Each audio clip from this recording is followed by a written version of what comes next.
Hey, good morning to everybody. Happy Wednesday. It's Daryl here. It's bright and freaking early, 3:30 a.m. here in Connecticut on the East Coast. Okay, today I'm going to talk about Nick Fuentes. This guy's been on my radar for a long time. I've heard of this group, the Gropers. I don't even know how to say it. Groypers. This is his group. I got to be careful what I say. I don't even know if I could say that here on YouTube. He's the leader of the, I'll skip a word, nationalist movement. He's the one that just recently had a conference down in Orlando. I'll have a video from that too. Right next door is the Republican CPAC convention. No surprise there. All right, so there's a video down below. It's the very first video in the article where just recently he was interviewed. And he's got this maniacal laugh in this interview, and he's going that this is what all Americans want. Trump was this close to saying the N-word. Americans want a president that will say the N-word. All right, that's what got my attention this morning. I don't even know what to say about that. First of all, it's so untrue. You know, I don't know why he says something like this to pretend that all Americans, I don't know if he really believes this or he's trying to normalize his group or like, you know, all Americans are like him. They're not. We're not. You know, I'm not even going to guess the small percentage of Americans that go along with this.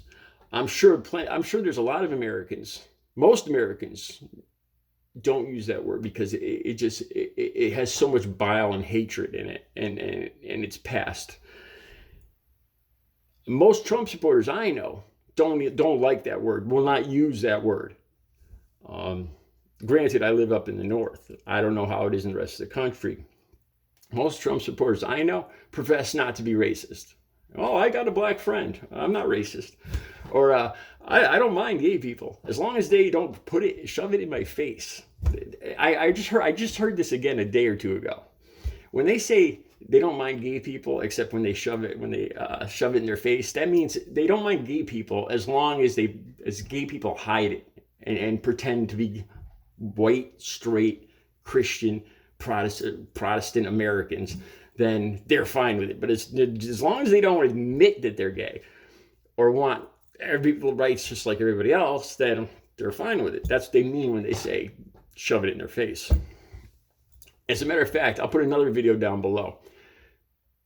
He's talking about his convention, and he says, "You won't see any homosexuals there won't be any homosexuals on our stage." And he just comes out and says this. The hate is just overflowing with this guy. I was going to do a whole video. I was going to go in depth and look at his past. Not that he has much of a past. This is a 23-year-old kid. I'll talk about that in a second. And, I was going to do that, but I got two theories. I got right off the bat.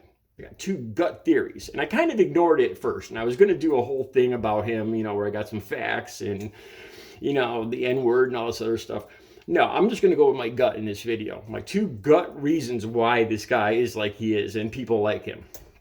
Okay, the other thing, he's a 23-year-old kid, 23 years old. When I was 23, you're still a kid. I'll put a video down below. He's at the CPAC at his convention, his Groper Nationalist Convention or whatever in Orlando. And he's he's 23 years old. I was driving like a 15-year-old car working at Cumberland Farms when I was his age, I think. No, actually, I was working in an architect's office by that time. But, and he's like a rock star. There's men my age or older all around his car. I'll put the video down below. And they're cheering him on. Say his name. The cult of personality that this guy has already accrued by age 23. I'll be honest here, guys. I'm not going to get into the whole religious thing or anything.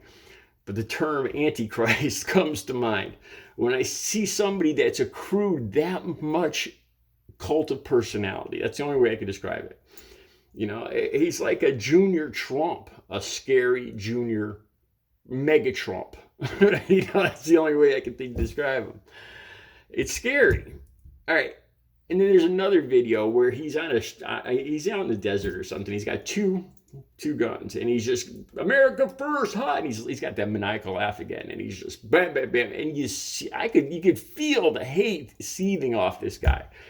I got two theories here. The first one's very simple, and I believe this. I'm not saying this to bust ass or anything. I truly believe this with all my heart.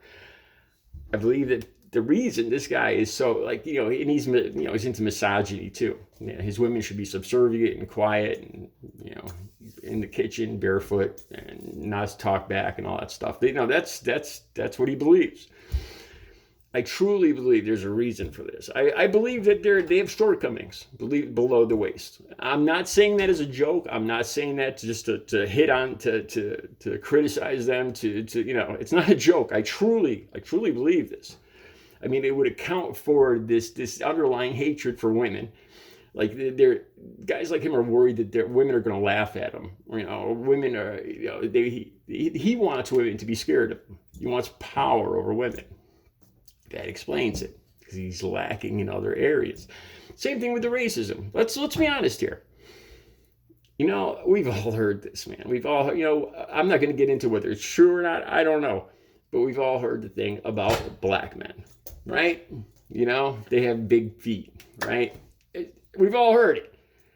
I truly believe, most normal guys that are built normally or adequately or better than adequately don't worry about things like this. It doesn't faze them. It doesn't, so what? Great. Good for them. Good for that guy, But guys with little blessings, it bothers them. They're afraid that their women secretly want people of color, that they're going to lose, that their women are cheating on them with, that's what they truly desire, because that's what he would be like if that's what he would want. Seriously, I truly believe a lot of the war and violence and hatred in the world comes down to men's insecurity in this area. All right, the other one, it has to do, when I was using drugs, I could identify, when I see him laughing, that maniacal laugh, and he just gives in to saying these racist, hateful things, I remember that kind of feeling. Like when I was using drugs, when I was using cocaine, I remember that feeling of just saying, screw it. I know this is killing me. I know it's killing my family, but it feels good. And I want it, and the more I did, the more I wanted. And it did not bring true happiness or joy or anything. It was just a momentary, and it got less and less as time went on. So you needed more and more. That's exactly what I see in this kind of hatred with this guy. It's that sick feeling. It's like it's a replacement for true joy, for true, feeling good. Like today, I feel good all day. Every day. This is kind of silly. It's another thing I never told anybody. But I tell myself, Daryl, you're a good man, and I will bring happiness and joy to everybody that I meet today. I say that to myself. I know it sounds corny, but I do say that to myself. I'm happy every day. I have bad days, but I'm happy. But this guy, it reminds me, and people like him, giving into that. It's like they've given up on true happiness, and they've mistaken this. I don't know if it's something in our brains, this reward center that like for cocaine and chocolate and momentary hatred that gives you this momentary reward. That's what I see in this guy. This isn't true. It's the farthest thing from Christianity that I've ever seen. It scares me. Nick Fuentes scares me, and I believe that he has tiny feet. That's the truth. All right, the links will be down below. You guys have a great Wednesday.